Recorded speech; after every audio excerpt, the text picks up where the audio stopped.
ನಮಸ್ಕಾರ ಸ್ನೇಹಿತರೆ. ಮೇಷರಾಶಿಯಲ್ಲಿ ಕುಬೇರ ಯೋಗ.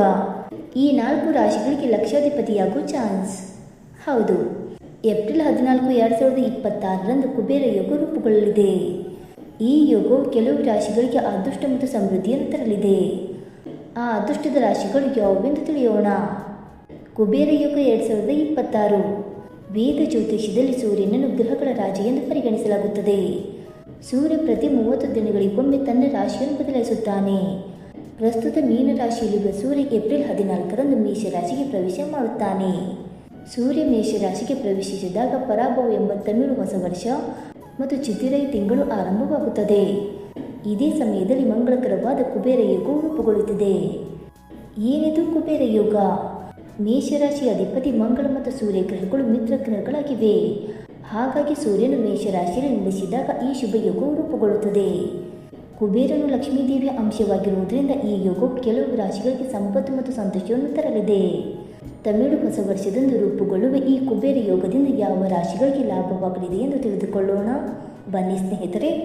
ಅದಕ್ಕೂ ಮುಂಚೆ ನೀವು ನಮ್ಮ ಚಾನಲ್ಗೆ ಸಬ್ಸ್ಕ್ರೈಬ್ ಮಾಡದೆ ನೋಡ್ತಾ ಇದ್ದರೆ ದಯವಿಟ್ಟು ನಮ್ಮ ಚಾನಲ್ಗೆ ಸಬ್ಸ್ಕ್ರೈಬ್ ಮಾಡ್ಕೊಳ್ಳಿ ಸ್ನೇಹಿತರೆ. ಹಾಗೆ ವೈದಿಕ ಜ್ಯೋತಿಷ್ಯ ಮತ್ತು ಆಚಾರ ವಿಚಾರಗಳಲ್ಲಿ ನಂಬಿಕೆ ಇದ್ದರೆ ವಿಡಿಯೋವನ್ನು ತಪ್ಪದೆ ಲೈಕ್ ಕೊಟ್ಟು ನಮ್ಮ ಆತ್ಮರಿಗೂ ಶೇರ್ ಮಾಡಿ. ಮೊದಲನೆಯದಾಗಿ ಮೇಷರಾಶಿ. ಮೇಷರಾಶಿಯ ಮೊದಲ ಮನೆಯಾದ ಲಗ್ನ ಸ್ಥಾನದಲ್ಲಿ ಕುಬೇರ ಯೋಗ ರೂಪುಗೊಳ್ಳಲಿದೆ.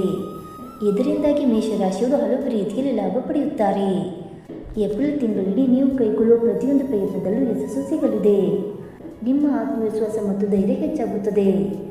ಕಷ್ಟದ ಕೆಲಸಗಳನ್ನು ಸುಲಭವಾಗಿ ಪೂರ್ಣಗೊಳಿಸುತ್ತೀರಿ. ಆರ್ಥಿಕ ಲಾಭಗಳು ಉಂಟಾಗುತ್ತವೆ. ಆದಾಯದ ಹೊಸ ಮೂಲಗಳು ತೆರೆದುಕೊಳ್ಳುತ್ತವೆ. ವ್ಯಾಪಾರಸ್ಥರು ಅನಿರೀಕ್ಷಿತ ಲಾಭ ಗಳಿಸಲಿದ್ದು ಉದ್ಯಮವನ್ನು ವಿಸ್ತರಿಸಲು ಹೊಸ ಒಪ್ಪಂದಗಳನ್ನು ಪಡೆಯುತ್ತಾರೆ.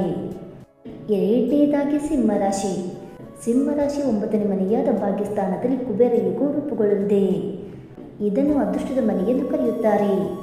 ಹೀಗಾಗಿ ಸಿಂಹರಾಶಿಯವರಿಗೆ ಅದೃಷ್ಟದ ಸಂಪೂರ್ಣ ಬೆಂಬಲ ಸಿಗಲಿದೆ. ಕೈ ಹಾಕಿದ ಎಲ್ಲ ಕೆಲಸಗಳು ಯಶಸ್ವಿಯಾಗುತ್ತವೆ. ಕುಟುಂಬದಲ್ಲಿ ಸಂತೋಷ ಹೆಚ್ಚಾಗುತ್ತದೆ.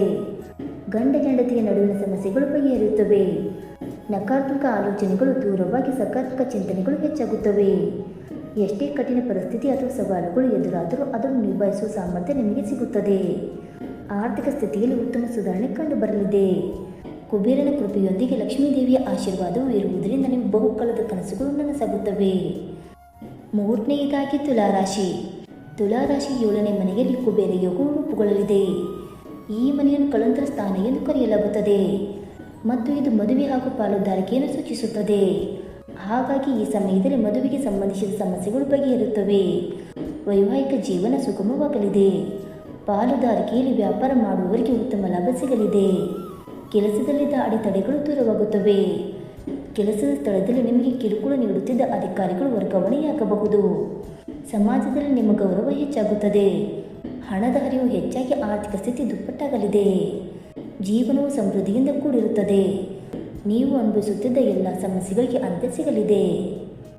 ಇನ್ನು 4ನೇದಾಗಿ ಧನುರಾಶಿ.